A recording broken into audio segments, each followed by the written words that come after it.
ele chamou os 12 discípulos e os enviou 2 a 2, dando-lhes autoridade para expulsar o espírito mal. O que ele deu? O que Jesus deu? Autoridade para expulsar. Autoridade. O que a palavra de Deus diz aqui? Que foi 2 em 2. Foi 2 discípulos em 2. O que simboliza 2 em 2? Quando um está caído, o outro vai levantar ele. Quando um fala, não, eu estou fraco, eu estou oprimido hoje, eu estou angustiado, o outro vai e ajuda o próximo, que é o outro que está do outro lado. Por isso simboliza 2 em 2. Às vezes pessoas querem, amém, pregar sozinho e tal, mas às vezes a própria palavra diz que é loucura pregar sozinho. Aleluia. Porque se você vai aguentar o fardo sozinho, e se você for em 2 em 2, se um tiver oprimido, o outro vai ajudá-lo. Se um tiver angustiado, o outro vai ajudá-lo. E aqui ele fala, no versículo 12: então os discípulos foram e anunciaram que todos deviam se arrepender dos seus pecados. O que simboliza arrepender? Eu vou citar 3 passos hoje da libertação. Primeiro é se arrepender. Se arrepender dos seus pecados. É se prostrar. Não é só falar, Deus, me desculpa. Porque Deus, Ele quer intimidade com a gente. Verdade. Quando Pedro ele perguntou para Jesus assim, Jesus, como que eu faço para... eu estou com um sentimento com outro irmão, e o que eu faço para... Quantas vezes eu tenho que perdoar o nosso próximo?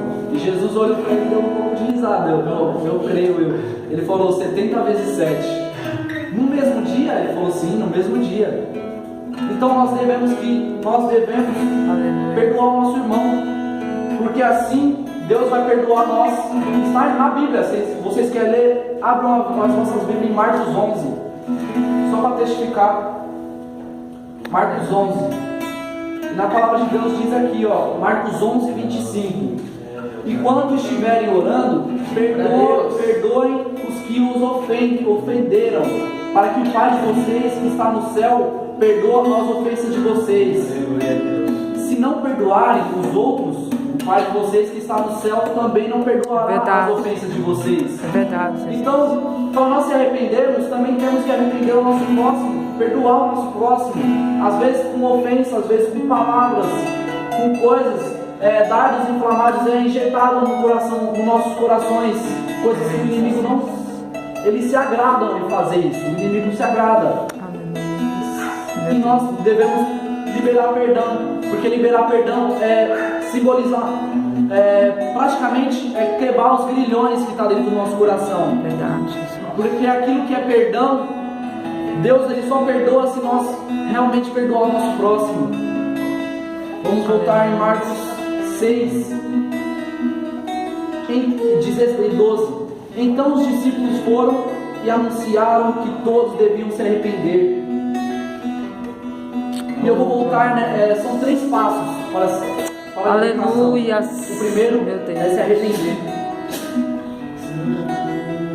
Davi, quando ele estava em seu palácio, o profeta Natan, ele chegou, ele estava andando, caminhando, e foi e falou aquela coisa que ele falou para Davi, das ovelhas, que eu falei na pregação anterior. Só que o que aconteceu? Davi, ele se prostrou, ele rasgou as suas vestes, ele dobrou o joelho e falou, Jesus, me mata, Deus me mata, mas eu não quero que você mate meu filho, porque Natan falou que o filho dele ia ser morto por culpa do pecado dele. Então nós devemos arrepender dos nossos pecados, das nossas falhas, das nossas transgressões. Eita Jesus, né? E aqui ele fala, eles expulsaram muitos demônios e curavam. É outro passo. São 3 passos que eu vou falar nessa manhã. O primeiro passo é se arrepender. Jesus. Se arrepender do nosso eu, se arrepender das nossas falhas, porque muitas vezes nós pensamos que estamos basicamente santo. Na verdade, todos os dias nós pecamos. Na própria Bíblia fala: aquele que falar que não pecou já está mentindo, porque todo dia nós pecamos. E aqui eles expulsaram muitos demônios e curavam. Aleluia. O segundo passo é a cura. Depois do arrependimento, Jesus vem e te cura. Ele simplesmente vem e limpa os seus pecados. Ele limpa, ele tira as suas transgressões, ele te cura, ele te molda novamente como vaso. É igual o filho pródigo, é igual também a passagem do bom samaritano. Aconteceu uma passagem essa semana lá no meu trabalho, e eu vou só explicar. Na verdade foi ontem. Eu estava lá, entrei no meu trabalho, antes de ir para trabalhar, eu simplesmente escovo os dentes, né, antes de trabalhar. Aí eu peguei e falei: vixe, acabou a pasta de dente. E ali eu não me encontrava com nenhum dos meus amigos. E ali também eu lembrei da passagem da botija. Às vezes é para quebrar o orgulho, porque às vezes nós pensamos: eu tenho, eu faço acontecer, eu sou isso, eu sou aquilo. Às vezes dependemos do próximo. Aquele irmão que estava lá, estava 4 pessoas. Eu fiquei com um pouco de vergonha, mas eu falei: alguém tem pasta para me prestar? Por favor. Os meninos viram lá, só por causa que eu ando bem arrumado, as pessoas me julgam. Muitas pessoas falaram: não tem.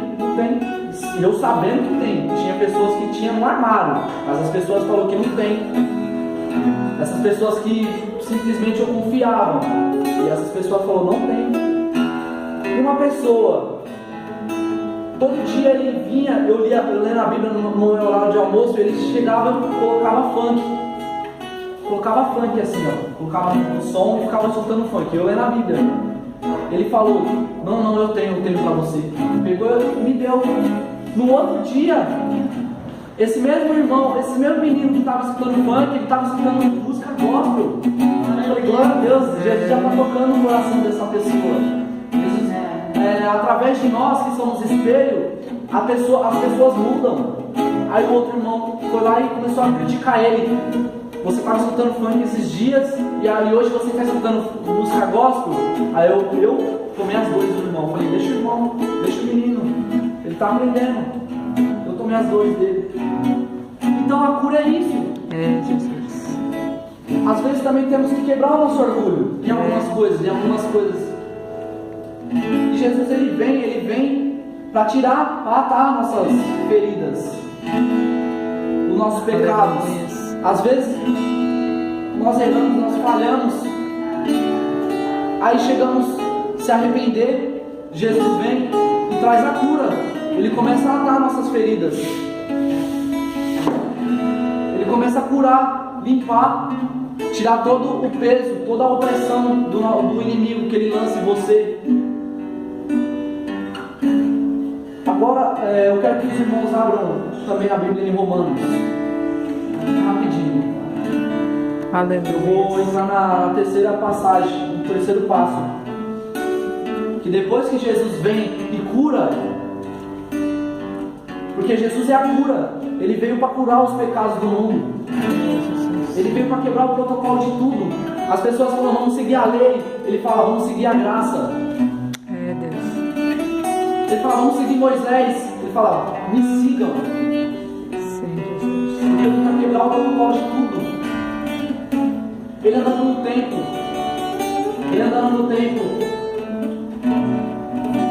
Começou a derrubar tudo. Os irmãos lá inconformados, os discípulos dele. Ele falou: o que é isso? A casa do Senhor é a casa de oração. Não é casa para virar comércio, não é casa para brincadeiras. É verdade. Porque naquela época eles trocavam dinheiro dentro do templo. E aquele mesmo templo foi feito o templo de Salomão. Foi daquele mesmo templo. Aquele templo passou de geração em geração e continuou sendo aquele mesmo templo de Salomão. Só que agora era o sumo sacerdote. Só que aquele sumo sacerdote não acreditavam realmente em Jesus. Porque naquela palavra, naquela passagem, o sumo sacerdote, ele falava que o Messias ainda ia vir. Aleluia. Só que já estava se cumprindo tudo. O Messias ia vir montado em seu... Sim, Ele estava montado. E agora eu vou entrar no terceiro passo da libertação, que é quando a gente entra na vontade de Deus. Aqui é o passo principal, porque é a santificação. Primeiro é o passo. Qual que é o primeiro passo? Arrependimento. Arrependimento. O segundo? A cura. E o terceiro? Santificação. Santificação. Abram em Romanos 8.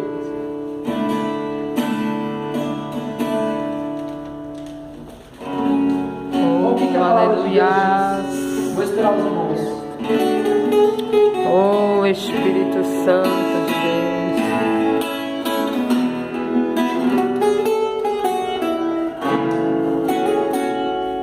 8, versículo 1 mesmo.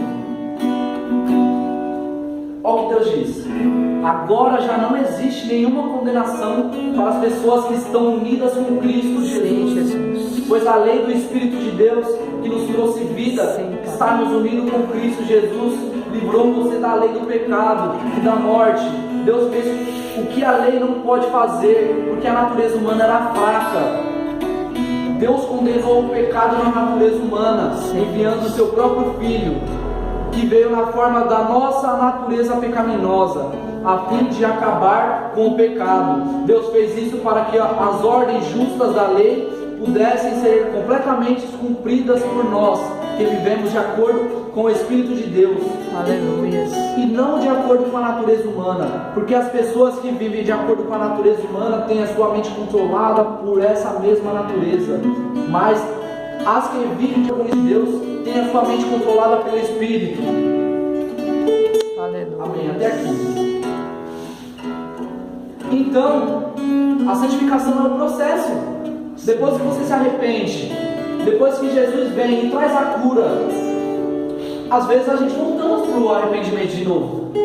Às vezes a gente está firme um dia só. No outro dia, temos que se arrepender de novo. Aleluia. Porque a gente não tem que pedir perdão para o nosso próximo, nós não temos que perdoar 70 vezes 7, Jesus também vai perdoar nós 70 vezes 7, no mesmo dia. Então, às vezes, por certas coisas, por certos Aleluia, momentos, Deus poderoso. por certas falhas de pensamentos, pecamos e nós temos que pedir perdão. Oh, glória a Deus. Davi, quanto mais ele pecava, mais ele se prostrava. Verdade. Quanto mais ele pecava, mais ele fazia para Deus. Que nessa manhã nós temos que fazer o dobro do que aquilo que a gente peca. Porque no final, Deus vai falar: ah, você pecou naquilo. Ah, mas você fez 2 vezes aquilo. Você pecou naquilo, mas você fez 2 vezes aquilo. Aleluia. Foi 1/3 do inferno para a terra, mas tem 2/3 lá no céu. Eu creio em Deus. 1/3 só dos anjos caíram na terra. Espírito Só que Santo. cada vez que você adora, tem 2 anjos para cada demônio aqui nessa terra. Olha, então o inimigo não pode te parar. O inimigo não pode parar. As pessoas falam: somos fracos, não conseguimos se levantar. É que você que não tem fé. Aleluia, Porque Deus. para cada demônio existe 2 anjos. Já pensou a batalha Oh, espiritual? Espírito Santo. Glória a Deus. Então, a santificação é isso. É sabermos tomar as decisões certas. Chegamos em 2 caminhos todos os dias. Às vezes pessoas nos botam em 2 caminhos. O que quer dizer isso? As pessoas vêm e falam assim: ah, não, vamos ali tomar um negocinho. Entre aspas, diz a irmão. Vamos ali fazer um negocinho ali. Aí você para e está em 2 caminhos. 2 caminhos da vida. Todo dia, às vezes, temos 2 caminhos a trilhar: a da santificação ou a do pecado, a da natureza humana ou a da natureza espiritual. está dizendo aqui na palavra. Só que se nós seguirmos todo dia a santificação, tem uma promessa. Verdade. Tem uma promessa para você, que você segue a santificação. Aleluia. Agora, continuando em Romanos, aqui em Romanos 16. Oh, O Espírito de Santo. Deus se une com o nosso Espírito para afirmar que somos filhos de Deus. Nós somos seus filhos e por isso receberemos as bênçãos que Ele guarda para o seu povo. E também receberemos com Cristo aquilo que Deus tem guardado para Ele. Porque se Aleluia. nós tomamos parte nos sofrimentos de Cristo, também tomaremos parte da sua glória. Sim, meu Deus. Então é uma promessa aqui. Se toda vez você seguir o processo da santificação, o que vai acontecer? Você vai tomar parte da glória.